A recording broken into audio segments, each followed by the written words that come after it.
Bar tapi saiki kelas berapa to, Mbok, jenengan niku? Sakniki kelas kali SMK. Oh, SMA, SMK ki wis ibarate wis piteke wis ngabar. Itu satu letting itu sama itu. Yes. Boten. Oh, boten seangkatan boten nggih? Boten. Jenengan mundur, yang itu maju. Iya. Nah, sini maju. Agak maju sedikit. Nah, ya. Ketoke wis tau ketemu tahun lalu ning rada lali yo. Berdua langsung berdiri bersama saja. Oh iya. Sepoti. Yo.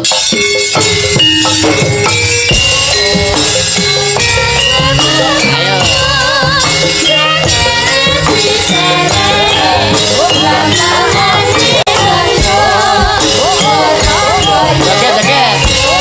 Joget.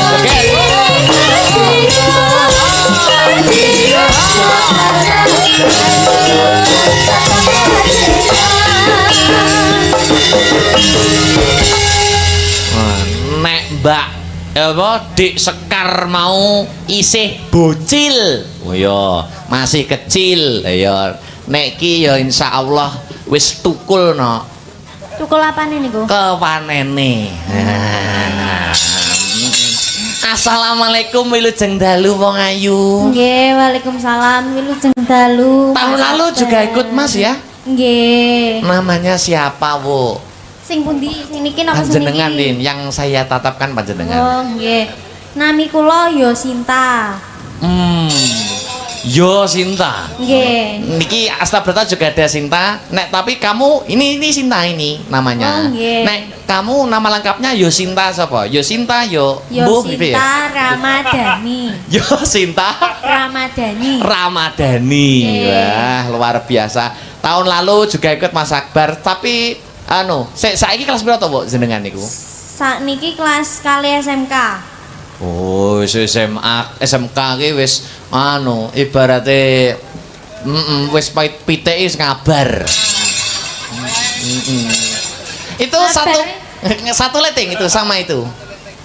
Yes. Boten. Oh, boten seangkatan boten nggih? Boten. Jenengan mundur, yang itu maju. Iya. Nah, sini maju. Agak maju sedikit. Nah, ya. Wilujeng dalu, selamat malam, Bu. Nggih, wilujeng dalu Pak Dalan. Itu Yosinta, kalau kamu siapa? Asya Ramadhani. Apa? Siapa? Asya. Aja. Ya. Aja. Bukan orang Jawa? Orang Jawa sini. Oh, orang Jawa ya. Bapak Ibu juga orang Jawa? Jawa semua. Namanya kok Aja, itu artinya apa? Aja. Asya. Itu artinya apa? Tahu nggak? Katanya kula lahirnya subuh. Iya, maksudnya apa? Lo bukan apa? Salatu niku lho. Oh, my.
Subhanallah walhamdulillah wala ilaha illallah wallahu akbar. Nduk anakku sing ayu dhewe Limbu, ana dawuhmu apa mak nimbali karo anakmu Limbu? Nganggo leren sawetara, nganggo ngaso sawetara, leren ngaso kinarya ambekan luwih dhisik ya Nduk. Iya ya mak, iya ngestokake dawuh. Ngaturke apa wigatine aku kelawan biyung tinimbalan sowan. Pancen bener kepara nyata. Nanging luwih dhisik tak kira bengi iki ora ana tembang kang sarta tembung. Iya. Kang luwih endah, kang luwih agung. Iya. Kang kudu diucapake kejaba mung ucapan dan ungkapan rasa puja lan puji syukur kunjuk marang Gusti ingkang murebeng dumadi Tuhan yang Maha Esa Allah Subhanahu wa taala yuwang widiwasa ya nok mangkono ya mak pancen kapara nyata. Ya mung pangeran ya mung Gusti ingkang murebeng dumadi sing wis maringi awake dhewe keberkahan. Sing wis maringi awake dhewe kenikmatan. Iya. Nikmat lahir, nikmat batin, berkah dunya, berkah akhirat. Tanpa nikmat kang sarta berkahing pangeran, aku kang sarta anakku Limbu bengi iki ora bisa manunggal ingkang sarta tetunggalan ana ing adicara bengi iki nok. Mangkono ya mak pancen kapara nyata. Lah banjur bengi iki acarane apa, mengeti adicara apa, kaya sing wis-wis kaya adat saben no mangkono. Adicarane bengi iki ya kuwi tidak lain dan tidak bukan ya kuwi bersih dusun utawa sedekah bumi ngono. bersih dusun utawa sedekah bumi sing gelar utawa sing ngenekake keluarga besar kang sarta pepunden-pepunden lan sumrambahe kabeh para warga masyarakat ingkang lenggah ana ing dusun Geneng, Desane Tarokan, Kecamatane Tarokan, Kabupaten Kediri. Mangkono.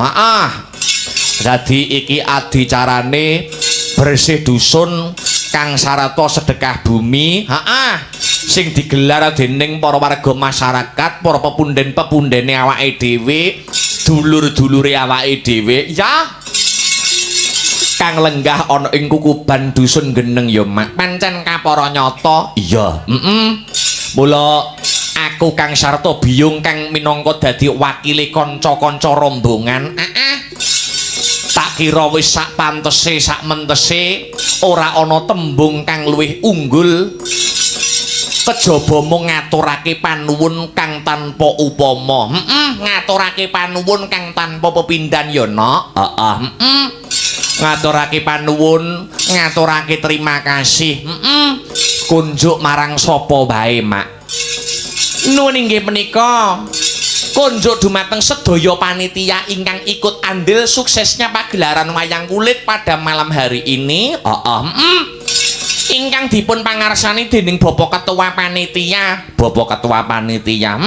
Iya. Nuwun inggih menika pepunden kula ingkang winengku kinurmatan Bapak Purnawirawan Mayor TNI Bapak Trima Sarjana Hukum. Ngono. Uga ngaturake panuwun. Ngaturake panuwun kang tanpa upama. Kunjuk dumateng Bapak Kasun. Pak Wo, Bapak Kepala Dusun. Panjenengane Bapak Sadi Hermanto. Mangkono. Iya. Kang sarta ngaturake panuwun, ya. Kunjuk marang seluruh para warga masyarakat, ya. Kang lenggah ana ing dusun Geneng Desa Tarokan, sing wis percaya marang awake dhewe sak rombongan, bengi iki awake dhewe nampa kapercayan, ya. Inen gelar kabudayan ya kuwi wujute wayang kulit, gelar kelir nggantung gong. Ya. Atur delipur, atur hiburan kanggo seluruh para warga masyarakat ana ing dusun Geneng. Sutresna budaya, wabil khusus pecinta utawa minded nyang wayang kulit. Pancen bener kaya mangkono kok, Nduk. Iya, awake dhewe sowan ana ing laladan dusun Geneng. Fa insyaallah wis arambah kaping pindho iki, Nok. Ngono. Wis kaping pindho awake dhewe sak kanca sanggar seni Astabrata. Sowan mrene ping pindho, wis ping pindho. Iya. Luar biasa. Merga kabeh kuwi penentuan sapa sing dalang setiap tahun dalam rangkaian adicara bersih dusun, warga masyarakat ana ing dusun Geneng kuwi mesti musyawarah. Musyawarah wong sak dusun. Musyawarah kang ambabar mupakat mengerucut mayoritas warga masyarakat dusun Geneng. Dalange sing dipinilih ora ana liya kejaba mung awake dhewe sak kanca sanggar seni Astabrata. Mangkono ya, Mak. Alhamdulillah. Iso sowan meneh nyambung tali silaturahmi, nyambung rasa paseduluran meneh karo para warga masyarakat ana ing kukuban dusun Geneng kene meneh ya, Mak. Pancen kepara nyata. Ya, wong jer nyatane adicara nyadranan utawa bersih dusun utawa sedekah bumi, apa wae sing dadi jenenge, kuwi wiwit jaman Noma kuno, wabil khusus ana ing dusun Geneng kuwi mesti acarane wayangan, mesti menjadi agenda rutin tiap tahun, menjadi tontonan wajib warga masyarakat ana ing dusun Geneng. Ngono.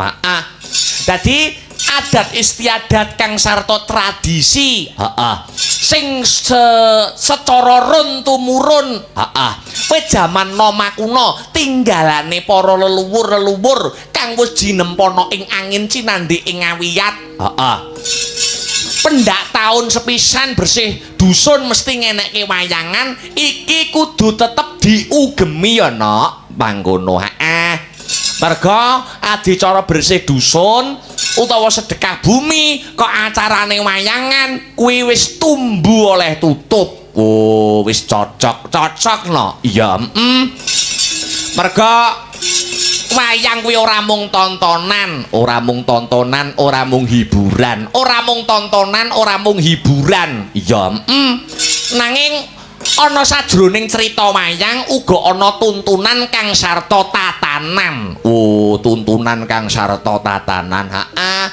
Wong bersih desa, warga masyarakat dusun Geneng kabeh mlumpuk tumplek-blek ana ing dusun kene. Heeh, bengi iki, heeh, ketoke hura-hura, ketoke seneng-seneng, ketoke nonton hiburan. Heeh. Nanging sejatine nirakati utawa ngeleki dusune. Wo ngono ya, Mak. Dadi melek kuwi nak wit biyen kuwi menjadi ciri khas prihatin utawa tirakate wong Jawa. Melek. Wo ngono. Dadi ing lair angudikarya, ing batin angesti Gusti. Oh ngono ketoke hiburan, ketoke seneng-seneng, iya. Nanging nirakati ngeleki dusune, muga-muga ing tembe mburine dusun Geneng luwih apik tinimbang tahun-tahun sebelumnya. Amin, amin, amin ya robbal alamin. Pancen sing dipepuji kaya mangkono. Ora iso matur sing akeh-akeh. Iya.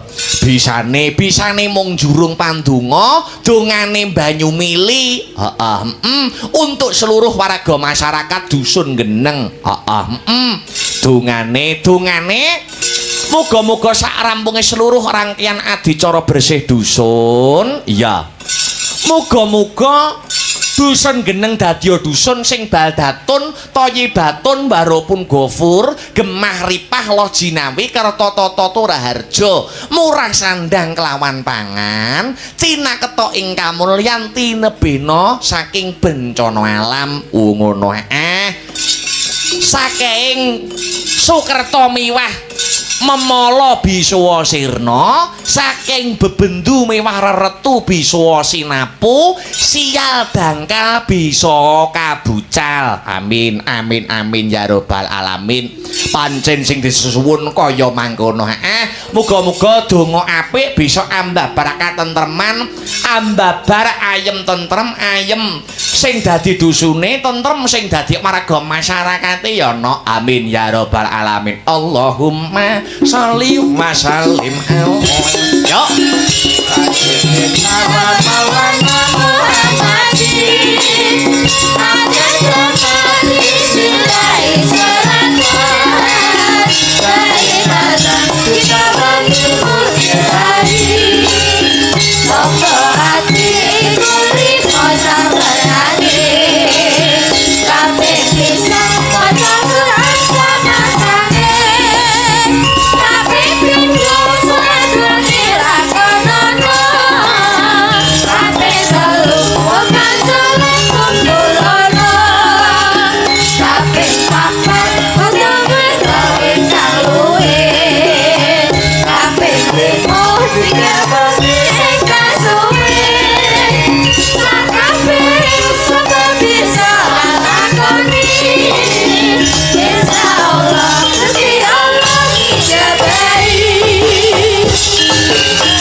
Gusti Allah ninggali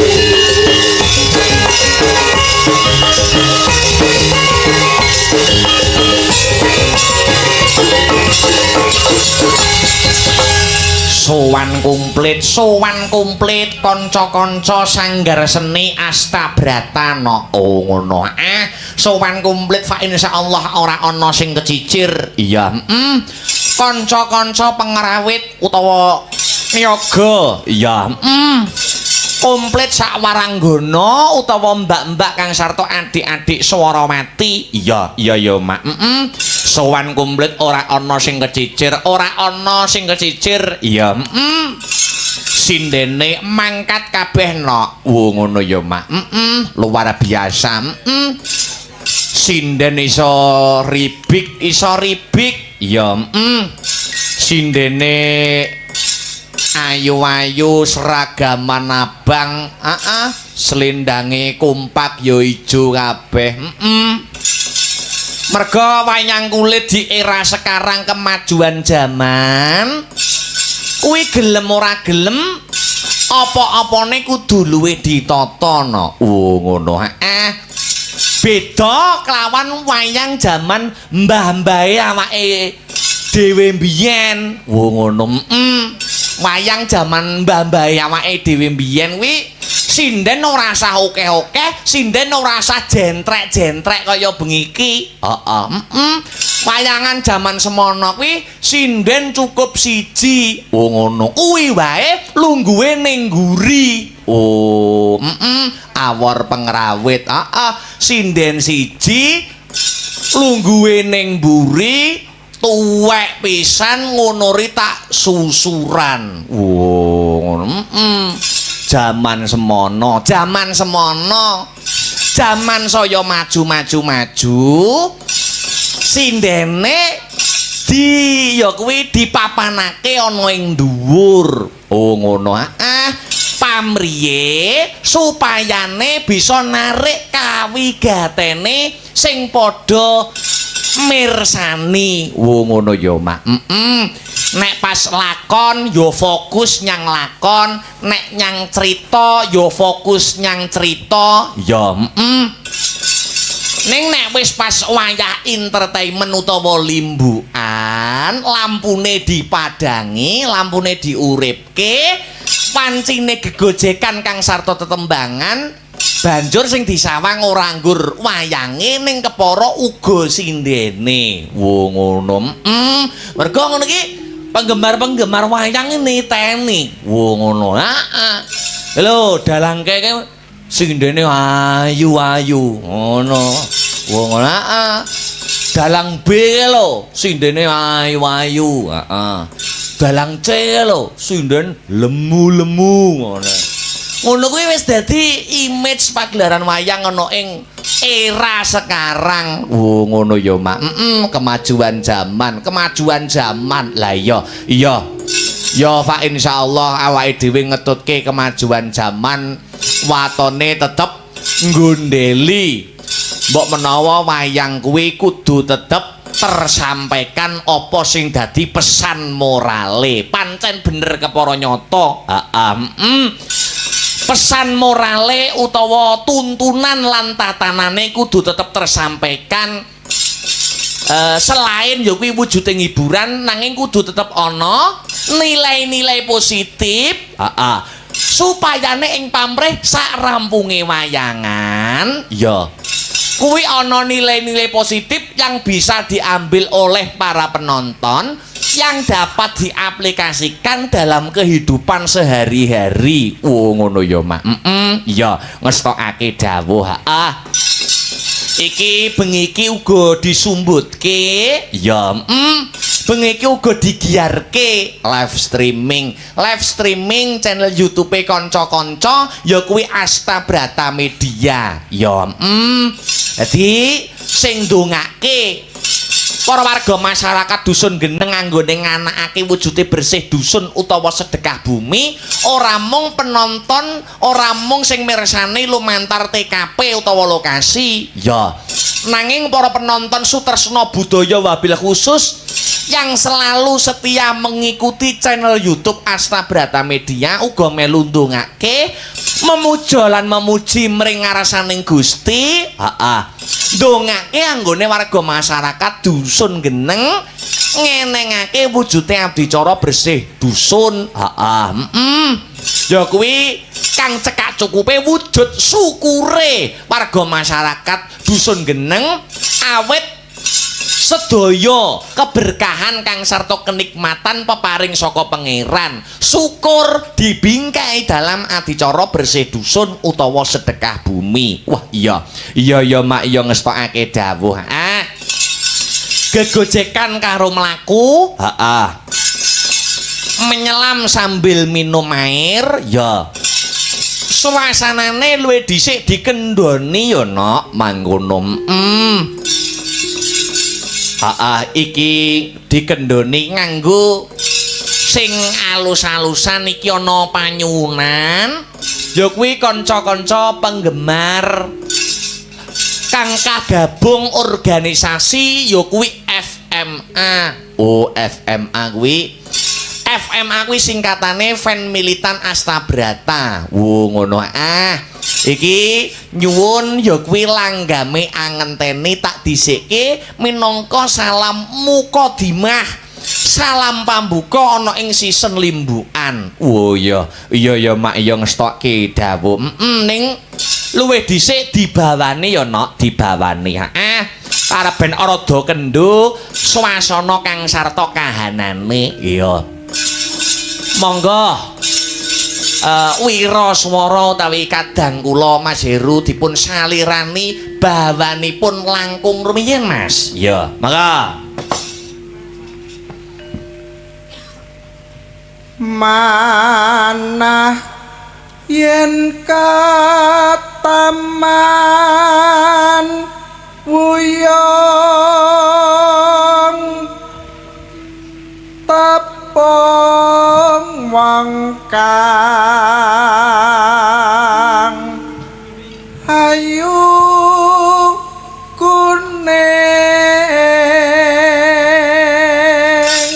tembang iki diaturke sedaya panitia Pak Purnawirawan wabil khusus pepundenku Mbah Yatimin ngono iki sing kepareng rawuh ning ngubuke awake dhewe no ngono luar biasa senadyan sepuh ning montoran ngepit montoran tekan ngubuke awake dhewe tanpa rasa kesel tanpa rasa sambat senadyan sepuh ning semangate luar biasa Mbah Yatimin metik kok metik tanpa gigi no lah iya lanjut Mas susah lamun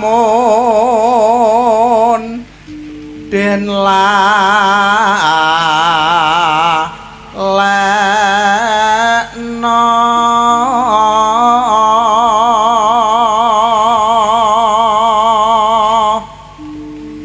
darmaning dahsu mandi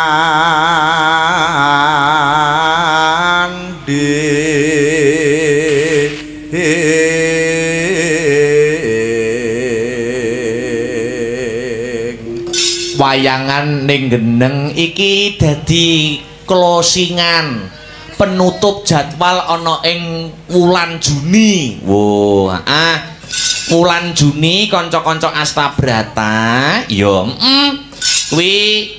kuwi nutupe wayangan wulan Juni iki ana ing Geneng sesuk wis jadwale sesuk ya wayangan neh nang Laladan Nganjuk ya kuwi nyang Talang Rejoso ya esuk mbuka sasi Juli ya muga-muga kanca-kanca tansah ginanjar kesehatan lan kekuatan. Amin. Kekuatan iman dan takwa. Iya, lanjut Mas. Sanadyan namung sedhela nambani kangening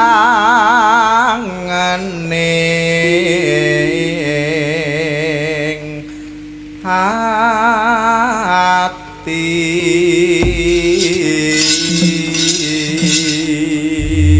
Sampun katur.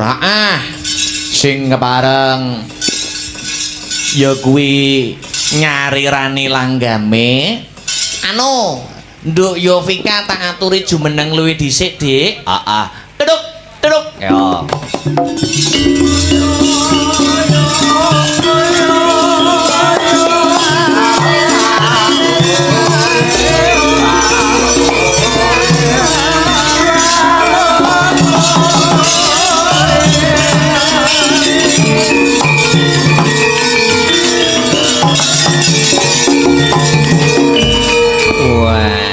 Selamat malam wilujeng dalu wong ayu Yovika Lestiarisma. Inggih, selamat malam Mas Dalang Akbar wassalam. Wah, syahalam wassalam. Nggih tipe Siti. Ayo.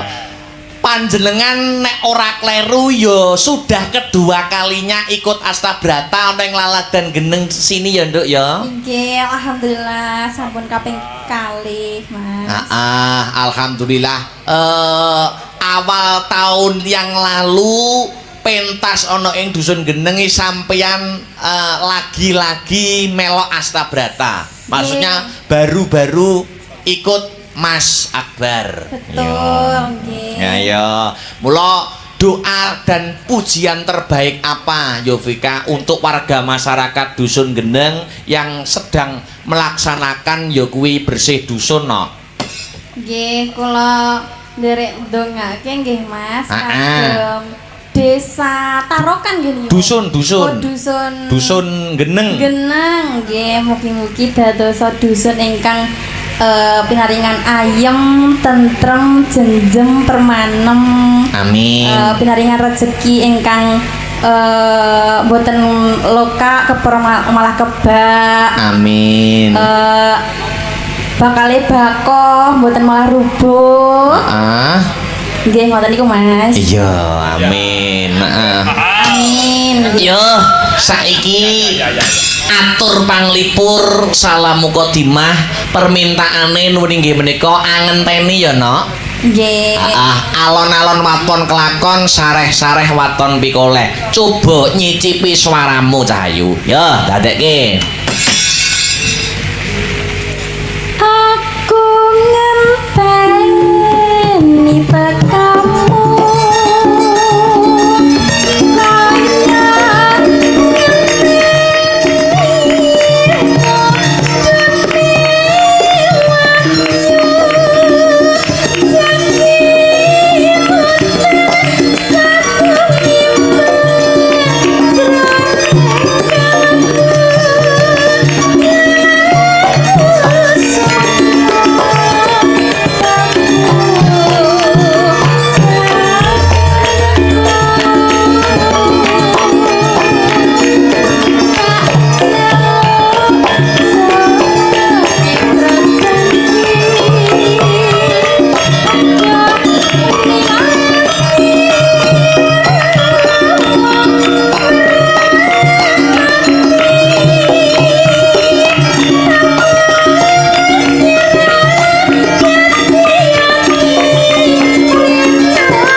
uga disiarne langsung lho Nduk lumantar YouTube. Nggih. Dadi aki angenteni iki ya sing nyuwun, sing nembang ya kudu panjenenganmu. Oh, ngoten Mas. Iya, dadi panjenengan kuwi diakui apa tidak dan sinden-sinden lainnya kuwi ning Astrabrata sudah menjadi sorotan publik. Oh, dadi penggembare Presiden Astrabrata ana dhewe-dhewe. Nah, sesuai kelangenane. Oh, ana sing gandrung karo Yopika.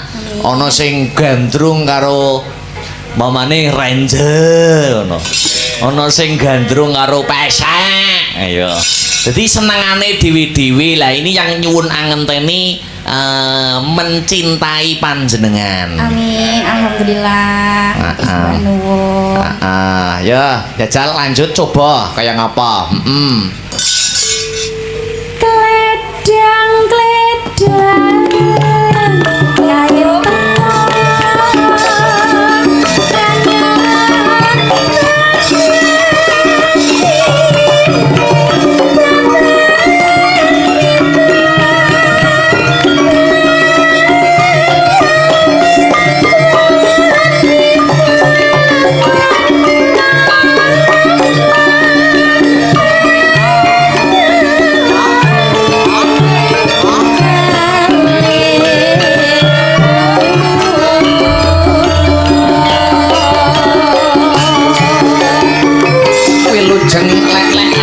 masyarakat wonten ing dusun geneng langgam angenteni kunjuk dumateng sedaya warga masyarakat.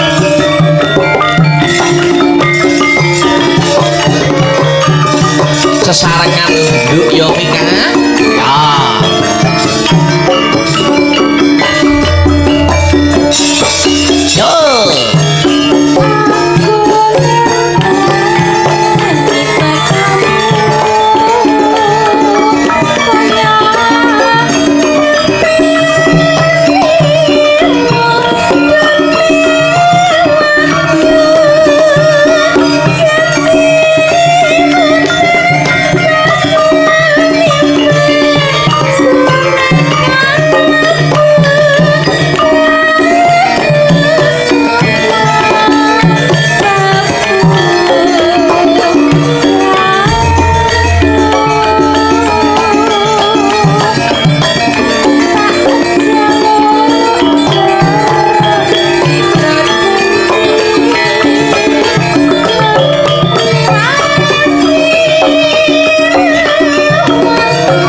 Coba entekno wong ayu. Nggih.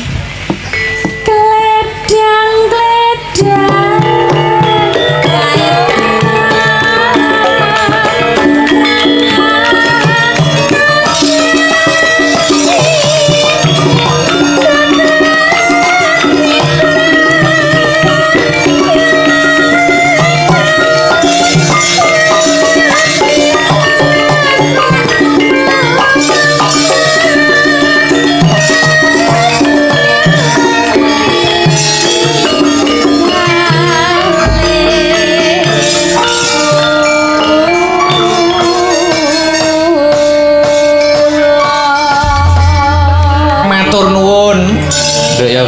sampun ngaturake langgam hangenteni kunjuk ya kuwi ingkang request kanca-kanca dulur-dulur FMA mugi saged dados karenan ing penggalih iya iki akeh permintaan pesan sing masuk ngono ya mak diwaca siji mbaka siji kareben lega kang dadi penggalihe ya nak ya ngestokke dawuh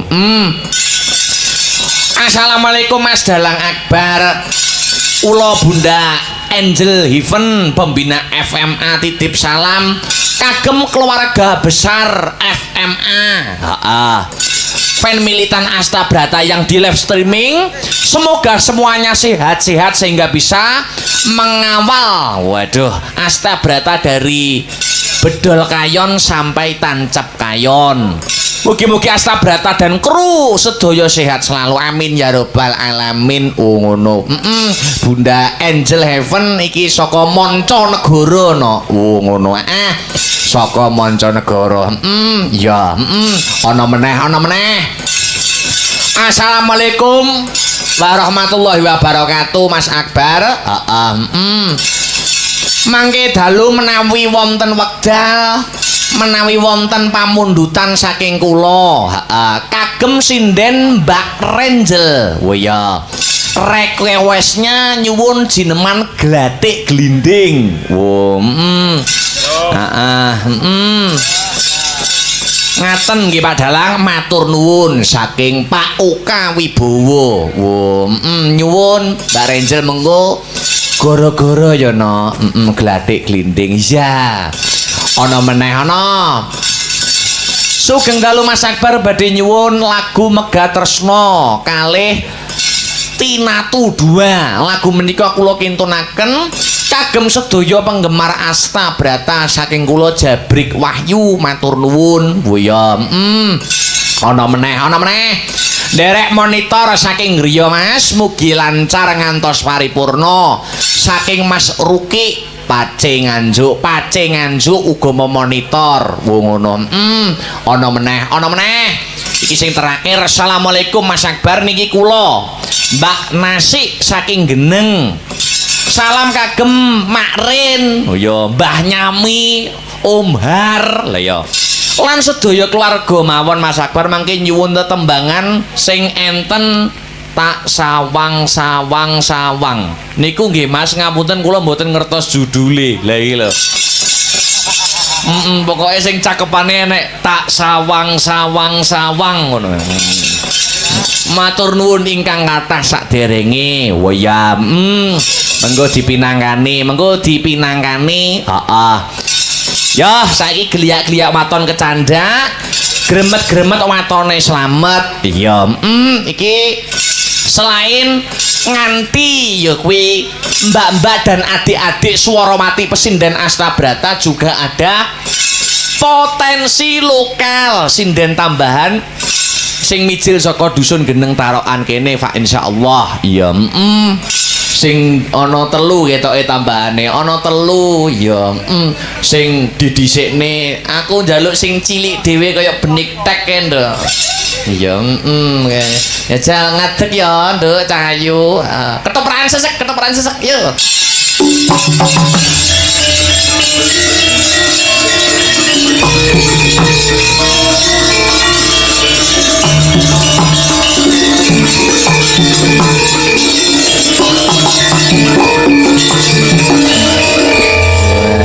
rumangsaku bocah ejek cilik klambine abang branang kok kaduan kaya madu mangsa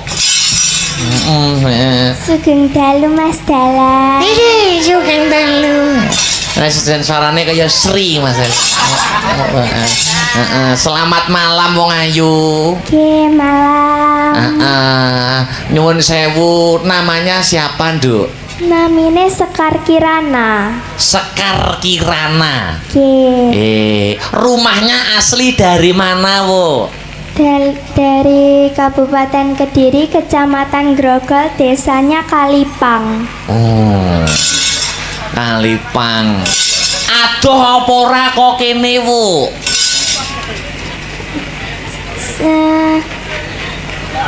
Jauh mboten? Cedak. Oh cedak. Iya, nyuwun sewu panjenengan sakniki kelas pinten kok ketok le masih imut-imut. Kula kelas 6 SD badhe teng SMP. Walah, ya Allah. Nyuwun sewu nggih. Orang tuanya itu juga orang seni mboten? Mboten. Bapake pengerawit mboten? Mboten. Seniman? Mboten. Dalang? Mboten. Apa tukang campur sari? Mboten. Lah kok iso jenengan dadi belajar nyinden kok gek kowe anake tanggamu? Lah bapaknya itu apa? Bekerja sebagai apa? Sadean. Oh, jualan. Sing disade apa, Bu? Sambal tumpang. Wah, nah iki numpangi mbokmu.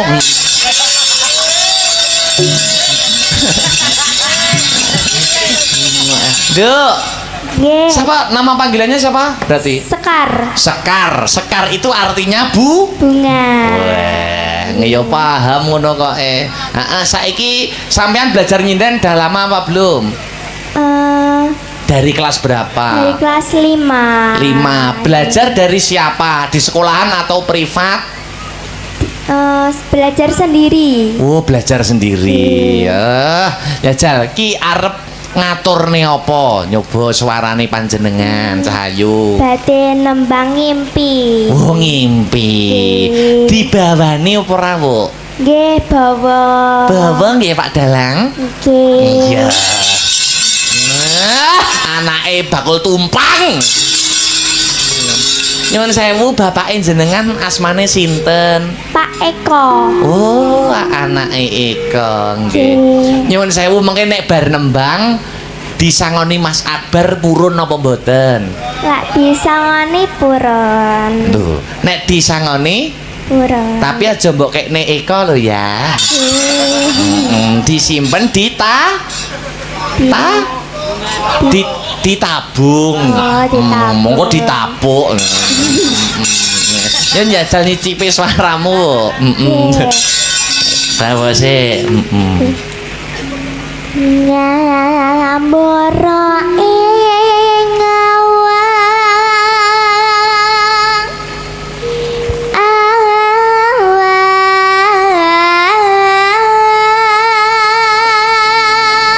Weh, luar biasa.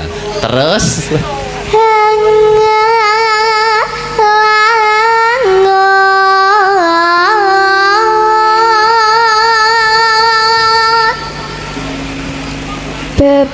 bebasan tanpa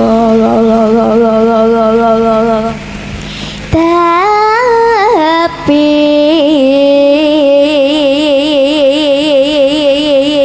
ngene iki nek mau macak apa ya wis kotangan to, Nduk?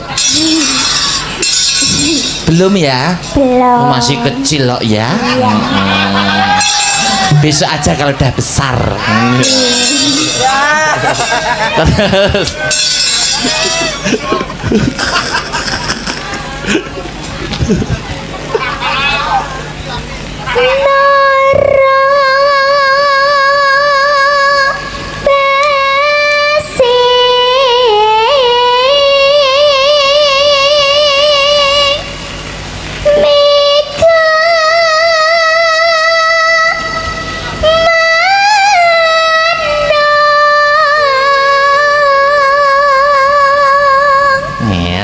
suarane dhuwur ya kuat. Terus mibar ngidari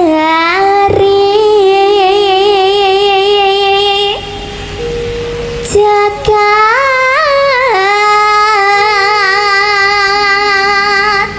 lanjut. ngulandoro ngamboro nggahi guna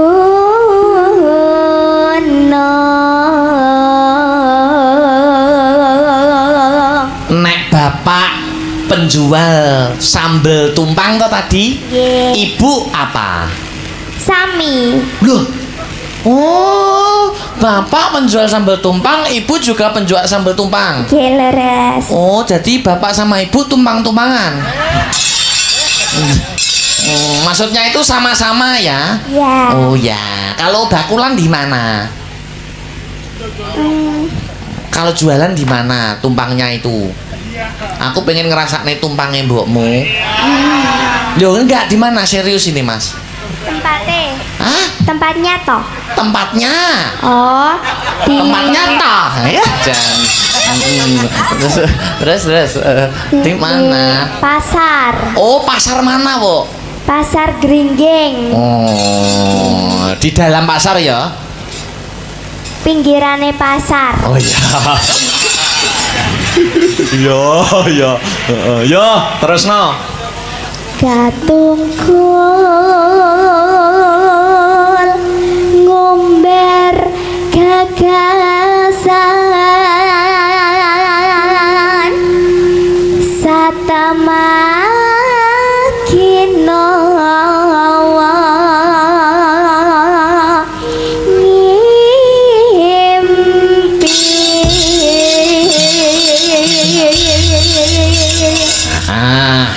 Tadi bapak ibu ikut semua ya, Bu ya? Nggih. Alhamdulillah berkahi sampeyan. Semoga apa yang dicita-citakan oleh sampeyan bisa terpenuhi, bisa tercapai. Amin. Ayo, langgapi pisan nggih. Nggih. Yo.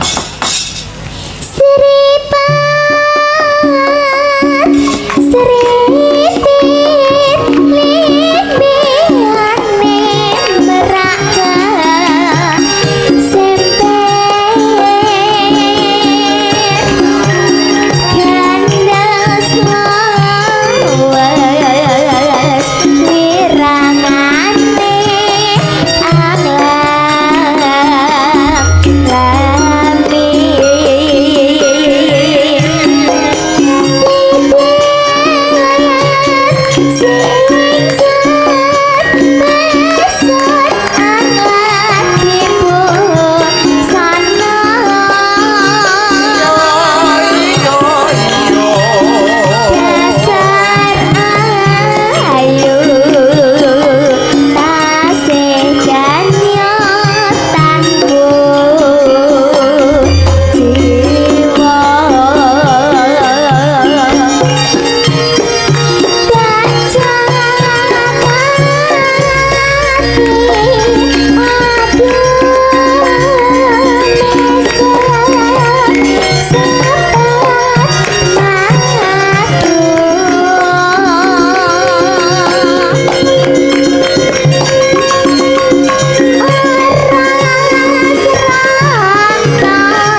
Menurut sampean temen-temen yang nabuh gamelan Astabrata ganteng-ganteng nggak orangnya? Ganteng nggih. Ganteng tenan ora? Ganteng. Jujur oh. Yang ini semua ini menurut sampean Bik Sekar itu yang paling ganteng yang mana? Yang nabuh apa? Yang nabuh gendang. Wah.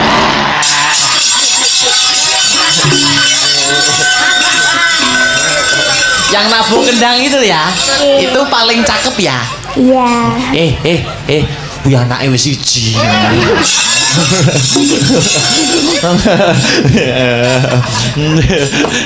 Kayak wis ngomong ganteng barang.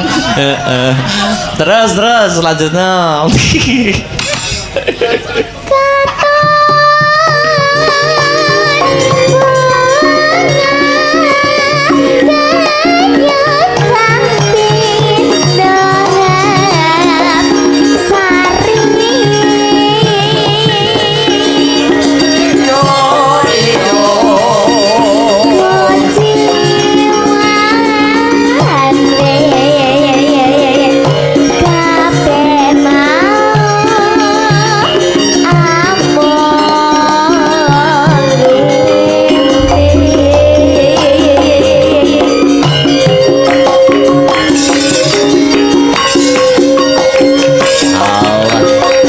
jalan di sana, Dik. Sana nggak apa-apa, disapa yang sana.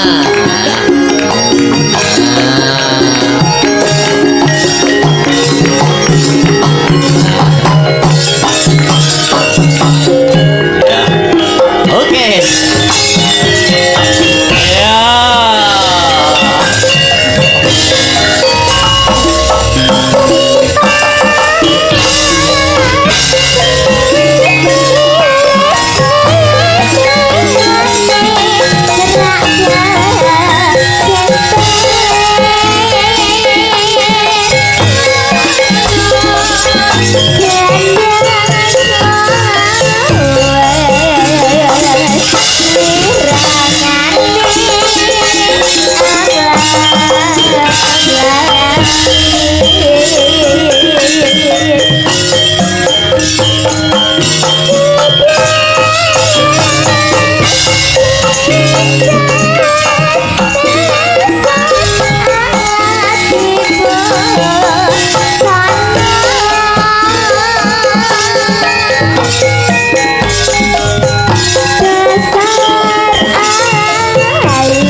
Diteraske, Bu.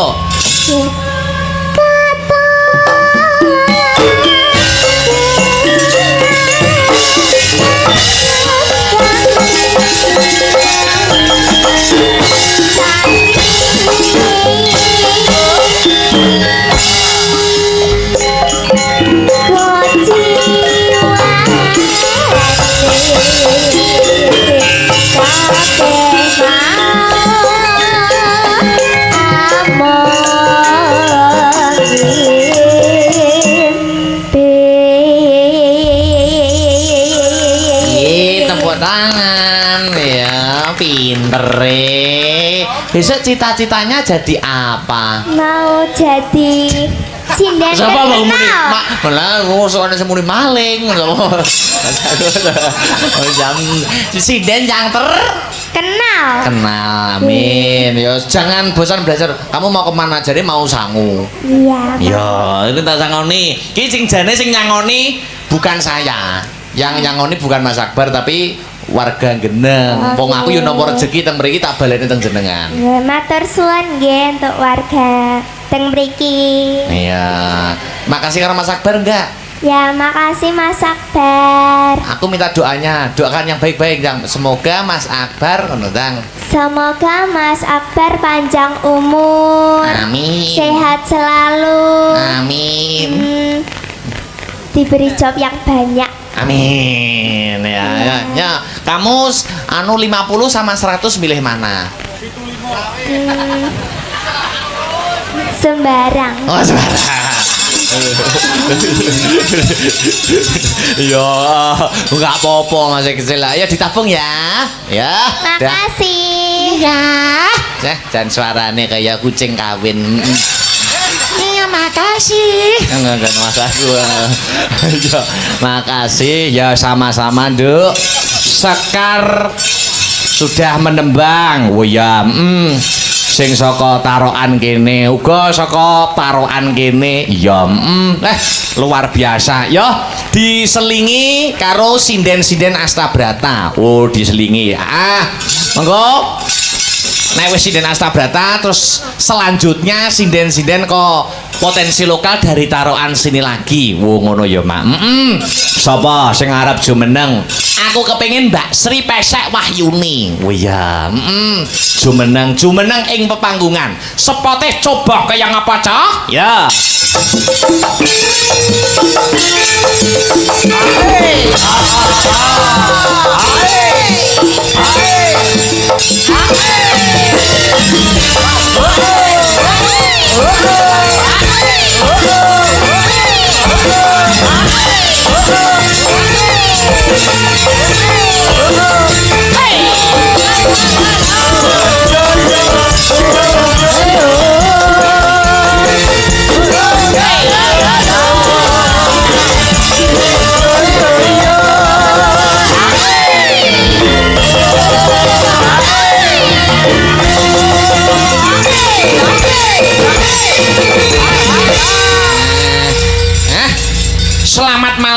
Wilujeng dalu Mbak Sri Wahyuni. Inggih, selamat malam. Wah. Kok ya terak-terak karo sekar gitu. Nggih, wilujeng dalu. Heeh. Wingi habis bulan madu ya, Nduk ya. Injih, leres, Mas. Warga Geneng menika sinden kula Mbak Sri Wahyuni, Mbak Sri Pesek menika manten anyar. Nggih, leres sak menika. Heeh, wingi bubar bulan madu kemana, Bu? Ya gak kemana-mana toh. Lo katanya dirimu Oh iya toh. iya toh. Saya tak kurang mudeng. Duh. Mbok lah mbok kira apane sing ning ndi Mulai kakean. Oh, saya bulan madunya di Bali ya. Oh, di Bali. Iya dong, 5 hari di Bali gitu loh. Kalau di Bali tuh ngapain aja? Lapo ae ning Bali, wo. Bersenang-senang. Oh, bersenang-senang. Iya. Maksudnya itu kamu itu aku nak raro, mergo aku durung rabi.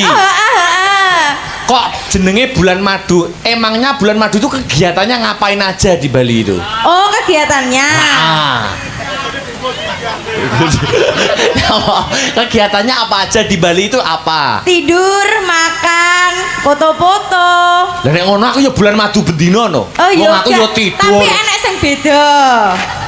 Aku ya tidur, makan, foto-foto ya bendino Tapi kuwi. iki beda. Jadi nek tidur ki kaya enek anu suasana yang berbeda gitu loh. Biasanya kan tidur sendiri, sekarang sama suami, ya toh. Berarti bobok sendiri karo bobok sama suami itu Beda. Kenikmatannya sudah berbeda ya, Oh, Dok? sangat nikmat sekali. Ya. Berarti saking nikmate kaya wong ngemut madu. Berarti Oh bulan iya, madu. bulan madu, ngemut madu. Ya, ning Bali yo ngemut madu, Dok. Mboten Mas, nembe sariawan. Oh iya. Kowe kenemenen lho kowe. Kok kate sariawan lho. Lah iya Mas, kekakean kok saurunge bulan madu wae. Oh iya. Bimo iki mbok diresiki isik, Bim.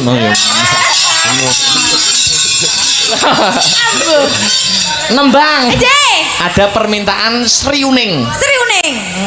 Dibawani. Oh, Jeh. Sing bawani ben Mas Pektor aja. Siap. Nah, Mas Pektor di sini naik serampat. Serampat jogetan pertama irama kalem Mbak Sri sing joget, sing kedua Pektor iramane rada keras.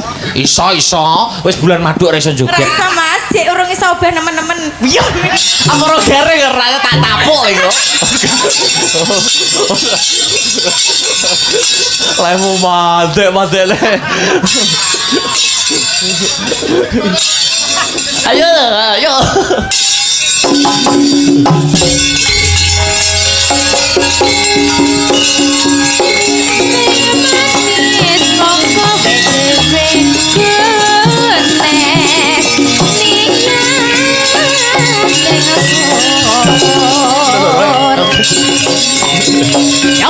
anu Sri kalem.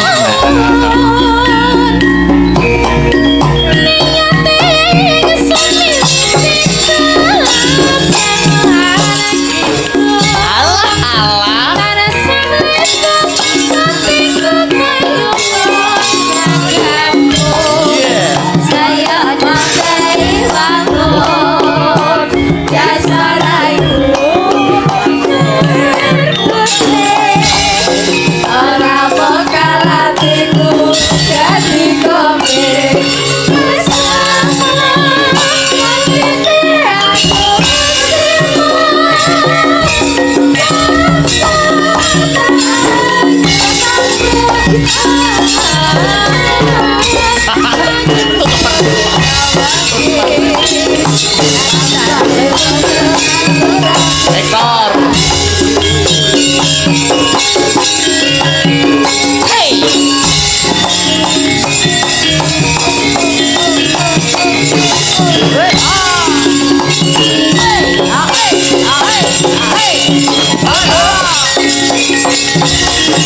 Matur nuwun.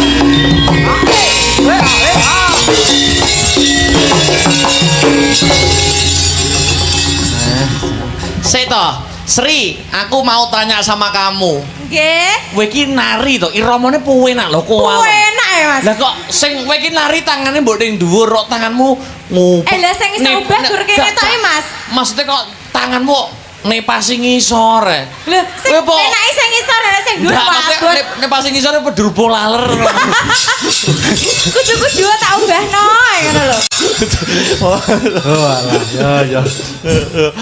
Yo ben ngene iki digdayane wong bar dadi manten, Mas. Oh. Sampeyan urung ngrasakne dadi aku. Ngono lho. Mas Victor. Iya. Tapi Mbak Sri itu setelah menjadi manten itu Ha. ada satu nilai plus kelebihan. Napa? Pancen jogete semakin baik. Semakin baik, semakin mirip. Mau nak irama kalem Sri sing joget, irama banter jenengan. Aku, Mas. Saiki genti pisaneh diwalik. Ojo. Wah, Pilana, Aku. sing kalem jenengan Aku sik, sing kalem. engko bar ki sing banter Sri Mbak Pesek. Sri. Ya. Yo. Ya terangkul to.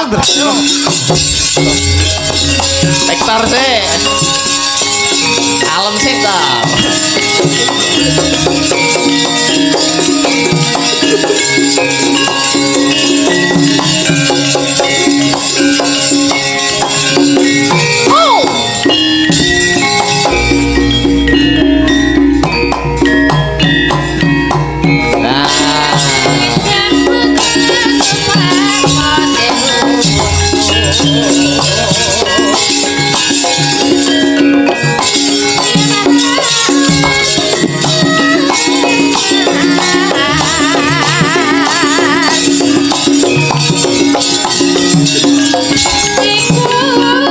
Oke.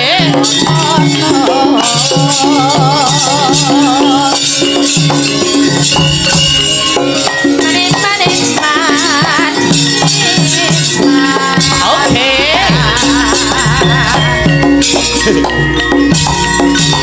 Ayo Sri, manten anyar.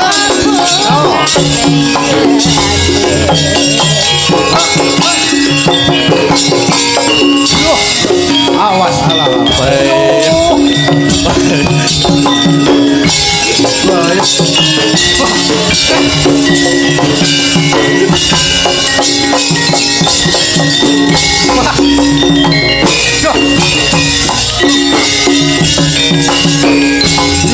Yo. Wah, alon to yo. Maksudnya ki gerakan ning Bali rasa digawe ning Pak. Kan kabeh lho. Mantan anyare mesti gogrok ngene. Masa sijen-sijene astagfirullahalazim. Emang kalian gak kayak Mas aku. Rumah saga yo. Yo. Ya. Mas Victor bawarana ya wong bagus. Oke. Ayo, Sri Huning nggih. Sri Huning karya besar Ki Haji Sukron Suwondo. Ya, mangga. Gandrungan aku, Mas. Heeh, bari kita gandring. Yo. santai. Ya. Sinebut lawan putri rasa grogi. Gak Mas rangkulan aku toh, Mas. Rangkulan. Ndi kok ora tekan tengane? Peh, Rangkulan. ya coba padakne bojomu. Lah iso. Yo Wong liya jajal. gaduke semono. Lah yo. Aku nek salah nggon. Maksa menawa nek molor. Lha lah. Kolor aku molor. Ya. Aja guyu ae to. Sri Uneng Mustika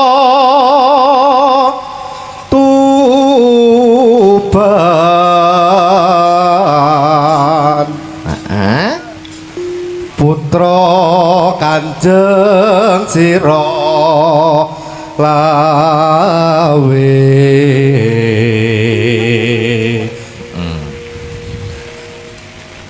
Dok. Dok. Yo, yo. Sret. Rembes kabeh lho kok raup. Dok prangkung Bojonegoro. Kleru. Dok prangkung Bojonegoro.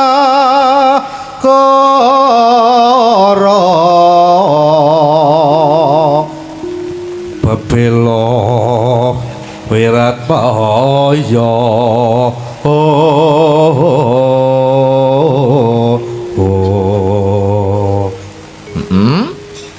Tan wurung Sri Huning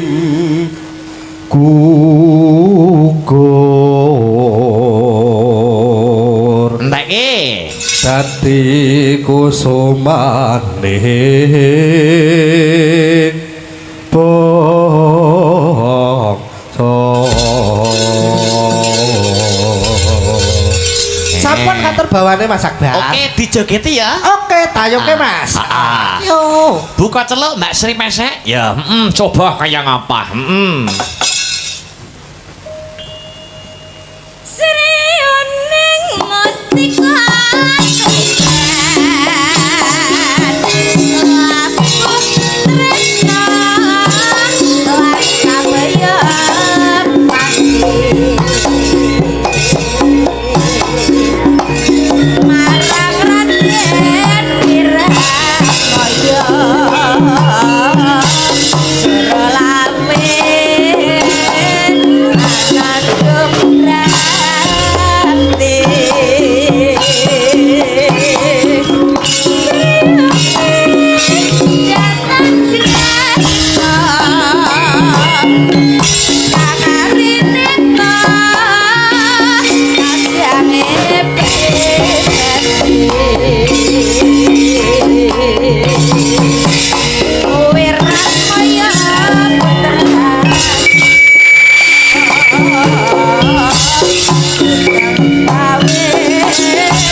Sriuning ugi katur ingkang memonitor lumantar Astabrata Media mugi sageta dados jampi sayah tombo kesel. Heeh, lanjut ke Sri. Iya, Mas ki kok enek sing nyempil. Nyempil. Wah, masalah. Cek cilik aja kulino ngono iki, Mas. Ora oleh, ora becik. Oh ngono. Wiwi cek saumuran karo Sekar kuwi lho, Wi. Heeh, saumuran kono. Gak oleh ya, gak boleh nakal. Iya. Heeh. Ya. Katresnane wirat moyo.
Payah.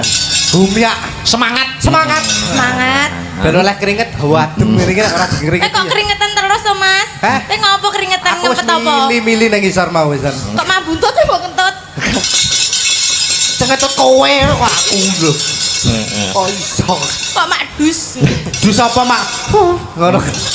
Wis. Ayo. Lanjut nih, ya. Katresnan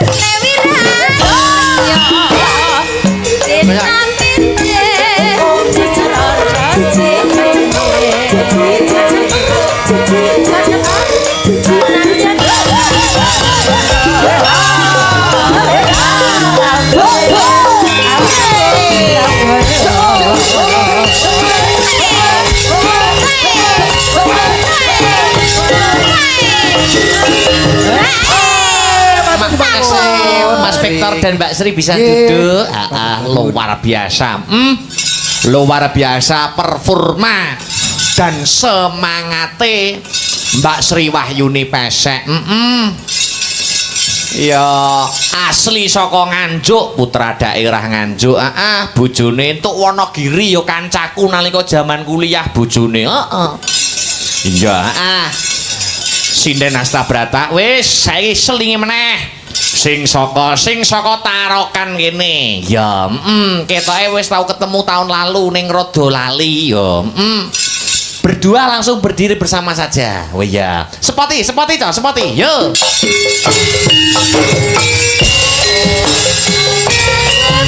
Ayo.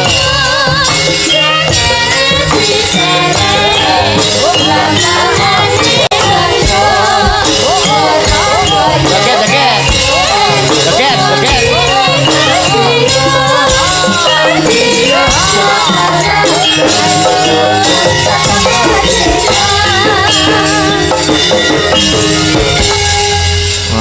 Nek Mbak apa Dik Sekar mau isih bocil. Oh ya, masih kecil. Ya nek ki ya insyaallah wis tukul no. Tukul apane niku? Kepanene. Assalamualaikum wilujeng dalu wong ayu. Nggih, waalaikumsalam. Wilujeng dalu. Tahun lalu juga ikut Mas ya? Nggih. Namanya siapa, Bu? Sing pundi? Sing niki napa sing Panjenengan, niki? Din, yang saya tatapkan panjenengan. Oh, nggih. Nami kula ya Sinta. Yo Sinta. Nggih. Niki Astabrata juga ada Sinta. Nek tapi kamu ini Sinta ini namanya. Oh, nggih. Nek kamu nama lengkapnya Yosinta sapa? Yosinta yo Mbuh, gitu ya? Yosinta Ramadhani. Yosinta Ramadhani. Ramadhani. Nggih. Wah, luar biasa. Tahun lalu juga ikut Mas Akbar, tapi saiki kelas berapa to, Bu, jenengan niku? Sakniki kelas kali SMK. Oh, SMK ki wis ibarate wis piteke wis ngabar. Itu satu letting itu sama itu. Yes. Boten. Oh, boten seangkatan boten nggih? Boten. Jenengan mundur, yang itu maju. Iya. Nah, sini maju. Agak maju sini. Nah, ya. Wilujeng dalu, selamat malam, Bu. Nggih, wilujeng dalu Pak Dalang. Itu Yosinta, kalau kamu siapa? Asya Ramadhani. Apa? Siapa? Asya. Aja. Ya. Aja. Bukan orang Jawa? Orang Jawa sini. Oh, orang Jawa ya. Bapak Ibu juga orang Jawa? Jawa semua. Namanya kok Aja itu artinya apa? Aja. Asya. Itu artinya apa? Tahu nggak? Katanya kula lahirnya subuh. Iya, maksudnya apa? Lo bukan apa? Salatu niku lho. Oh, Masya Allah. Jadi Nggih. pas subuh ini nek adzan nek tambahane as-sholatu khairum minan naun. Nggih. Akhirnya jenenge Asya. Ya. So aku nek duwe anak kok ragil, anak terakhir ya tak jenenge Arab. Pripun? Sadaqallahul adzim. Ayo. Asya kelas berapa, Bu? Nembe lulus SMK. Oh, sudah lulus. Kuliah mboten? Dereng ngertos. Oh, belum ya, leren sik Belum. wae, Nduk. Tapi katanya tadi sudah sering tanggapan campur sari. Inggih, tumut Tumut sinten? tumut Tresna Budaya. Wah. Niki sing Pak Trisno. Bapak Sutrisno. Sering petuk pengibot ana nggrok niki. Dereng Kurang nanti. nate ngetris. Jare ngaku-ngaku niku gawan kula jare ngono mau. Dereng nanti kepanggih niku nggih. Dereng. Oh, nggih. Nembe niki. Iya, tapi enggak ada gambaran toh kuliah di Solo gitu. Dereng enten. Oh, belum aja. Ora sah. Ya, Nduk Asya karo Nduk Yosinta. Yosinta. Panjenengan menika mukanya sudah cantik. Kari berlatih ibaratnya kari ngelancarne ya, Nok. Nggih. Ya, wis ajar mental. Arep nembang apa sing kira-kira berdua kompak gitu aja. Nembang kusumaning ngati mau. Oke, seneng aku Widuk. Kok yo roh seneng aku jeneng sampean.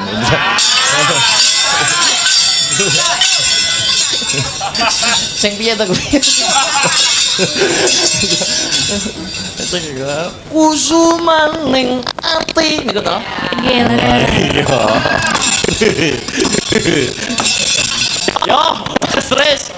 Kusumaning ati bersama Nduk Yosinta dan Hazel. Ya.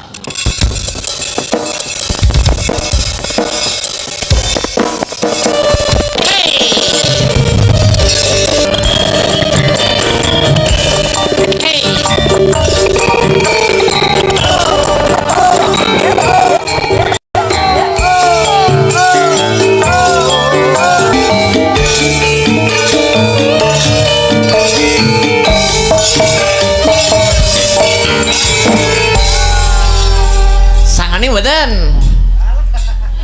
Sanggih no. Oh iya. Ngene ya, nih anu buat beli jajan ya.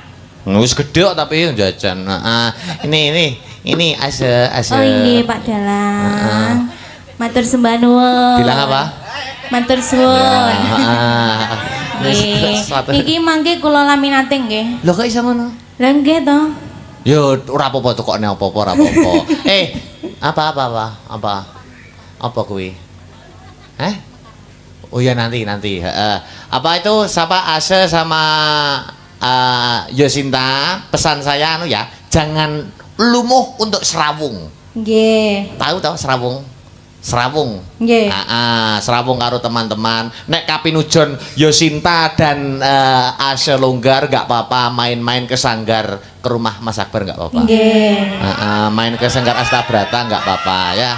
Karena sinden itu harus butuh latihan latihan mental, dan yang terpenting itu untuk suaranya bisa lolos itu yang terpenting kalau di Astabrata itu latihan itu nafas buatan. Wes duduk dulu. Mas aku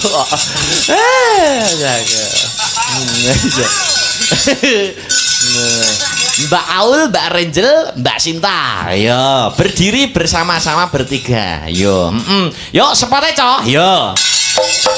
Hey.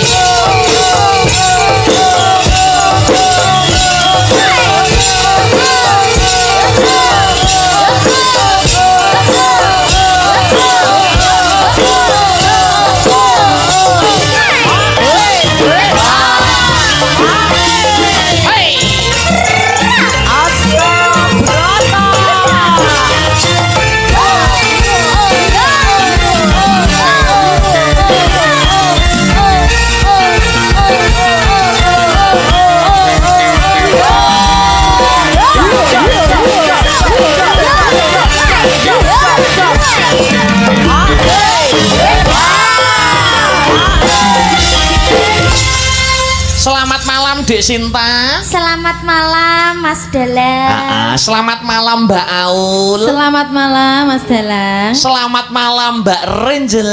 Selamat malam Mas Akbar. Wah, luar biasa. Mbak Renjel mau ning kene ya diterne jare memu aku krungu sore jare terne satpam. Iya, aku ini dianterin Pak Lin, Mas. Oh iya. Ngarani lini masuk satpam.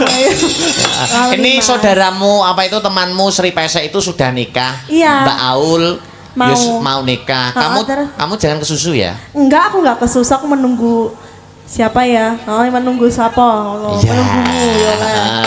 Nah, pokoknya jangan kesusu kamu Enggak, tuh. aku tidak kesusu. Dipersiapkan mental, finansial, materi, ya toh. Betul. Sampeyan tak iman-iman. Nyapa? Yo maksudnya ki ojo nganti entuk wong lanang sak-sake. Oh, ngoten ya Yo Mas kudu ya. sing tanggung jawab tenan. Injih. Nggih Kalau ta? sampean. Boten.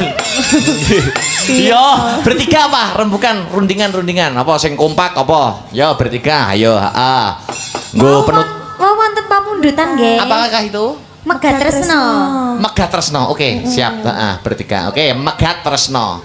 Iki nek ra kleru anu yo karyane Sinten? Pak Joko Eden. Gini, leres, kita. leres. Ya. Yo, Megat Tresno. Coba kayak ngapa? Ya, Mangga Mas Tris. Yo. Asta Brata.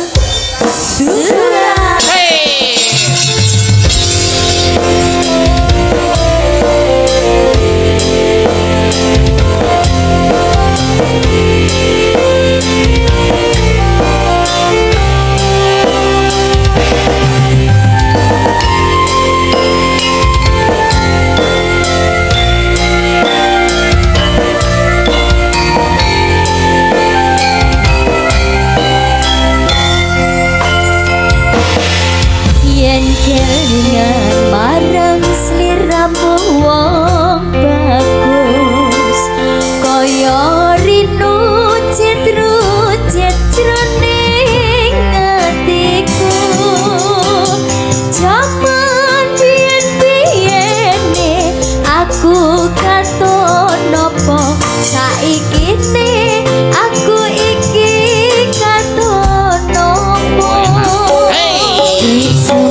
Duh,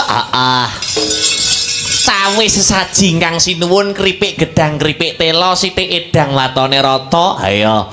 Mengko perkara tetembangan kang sarta gegojekan bisa disambung ana ing patet sanga sisen goro-goro. Mangkono ya, Mak. Ditutuke lakone, permintaan lakone banjaran wisanggeni. Oh ngono. Ya.